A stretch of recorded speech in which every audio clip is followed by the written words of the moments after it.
Remembering the lives saved drives rescuers in Turkey to push on. Taking a break from combing through the ruins of a powerful earthquake, Ahmet Aydanbekar rested in a courtyard in a salvaged blue armchair and thumbed through his phone to watch videos of past rescues. Shouts of God is Great erupted from a video taken in southern Turkey when he helped pull out a 5-year-old girl named Melek from the rubble a day after the February 6 disaster. Remembering the lives saved keeps him going, he said, despite the exhaustion and the grim knowledge that the window for finding survivors is rapidly closing. Across the hard-hit southern city of Antakya, the smell of death hung in the air. It's hard to have hope, Mr. Aydanbekar, 43, a volunteer rescuer with the Humanitarian Relief Foundation, a Turkish aid group, said as he smiled wearily. The first 72 hours are the most important to find people alive. All the people we've found alive after 72 hours are a miracle. As of Sunday, the thousands of international and domestic rescue workers in the earthquake zone were winding down the hunt for survivors. Then on Monday night, the same region was jolted by another powerful quake, sending rescuers rushing to newly collapsed buildings where tenants had returned, either to live because they believed they were safe, or to retrieve their belongings. The February 6 earthquake killed more than 41,000 people in Turkey, destroyed more than 100,000 buildings and left more than 1 million people homeless, according to government officials. In neighboring Syria, more than 5,000 people died, according to the United Nations. In northwestern Syria, the hardest hit area, one civil defense group's search for survivors ended on February 10, after just 5 days of rescue efforts. At the height of relief efforts in Turkey, nearly 12,000 international rescue workers from 88 countries fanned out across a zone that stretched for 250 miles, according to Winston Chang, a UN coordinator of disaster response, who helped oversee the effort. But some of those international rescue crews have already come and gone. After Monday night's quake, rescuers kicked back into action as more buildings collapsed in or near Antakya and at least 6 people were killed in Turkey. Coming in the wake of thousands of aftershocks over the past 2 weeks, Monday night's quake also shifted mounds of rubble still to be searched, further complicating the rescuers' task. Over the weekend and into Monday in Antakya, those who remained pushed on and regularly invoked God, gazing up to the skies when they talked about the chances of still finding survivors. A small number of improbable rescues in recent days have captivated the country and given the workers fresh hope. On Saturday, a wife and husband were pulled out alive from their home, 296 hours after the earthquake hit, near where Mr. Aydanbekar's crew was working in Antakya. Still, with tens of thousands dead, it was just a small buoy of joy in an ocean of mourning. Much of the rescue effort is now focused on Antakya, where crews on Friday combed about 200 buildings. By the end of Saturday, the search was down to 40 buildings, and only about a dozen were left by Sunday. Up the road from where Mr. Aydanbekar was resting on Sunday, members of his crew were at the site of 2 downed buildings. They worked carefully because a third building was partly braced against the mound of rubble and they feared that it would collapse as they shifted the debris.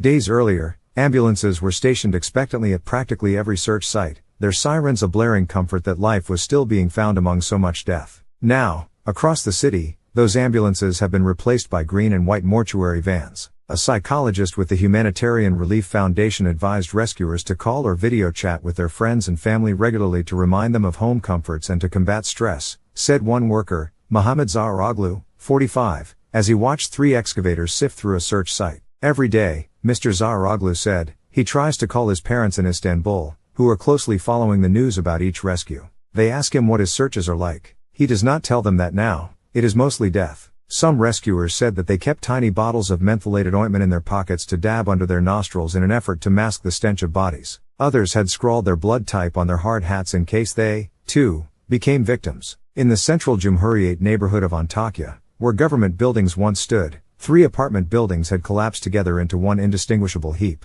As an excavator pulled up scoop after scoop of debris, household objects peeked out of the mass of concrete chunks and twisted metal, a rug, a math workbook, a pressure cooker, remnants of the lives the earthquake interrupted. Rescuers in green hard hats stood along the ridges of a giant mound of rubble, watching and scanning each scoop in case a body was pulled up and they needed to take over, digging by hand. 2 green body bags lay at their feet. Sitting below, on the edge of the mound, twisted metal snaking around her, a rescue worker from the Turkish Disaster and Emergency Management Agency waited. Next to her was a red backpack with a seismic sensor, used to detect buried victims. The one thought that kept playing in her head, she said, even 2 weeks after the quake, was that she needed to work faster. If she sped up, maybe she could find someone alive. As she combs through the rubble, she said, she tries not to focus on the personal effects that she comes across, especially photographs of the victims who could be buried underneath. Getting emotional would only make her job harder, she said, dressed in a black hoodie splotched with dust and a red helmet and headlamp. She did not want to give her name because she was not authorized by the emergency agency to speak to reporters. Around her were a mix of rescuers from both government and private groups, soldiers and police officers, and coal miners from Turkey's north. The miners have erected hundreds of stable tunnels for rescuers to crawl through the rubble without fear of getting crushed.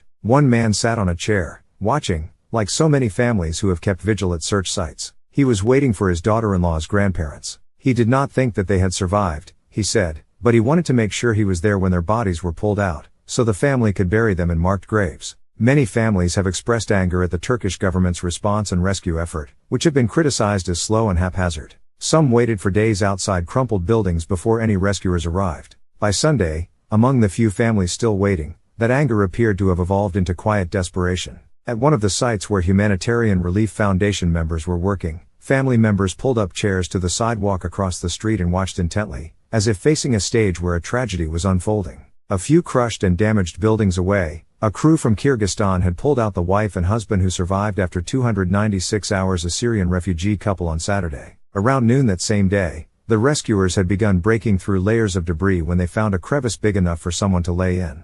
They called out for anyone still alive and listened. "We didn't think we would find anyone alive after all this time," said Almaz Ashanov, a colonel with the Kyrgyz crew. "But then we heard a voice." The next day, they were back at the same apartment building, its 6 floors densely pancaked to the height of a 1-story building, looking for 3 more people buried underneath. Rescuers raised their arms to hush the gathered crowd. Everyone quieted. The workers leaned forward, listening. A dog was brought to sniff the wreckage. But they heard nothing. Sunday was the first day that no one was found alive. Gulsen Harman contributed reporting from Istanbul. Esma Cihan contributed translation.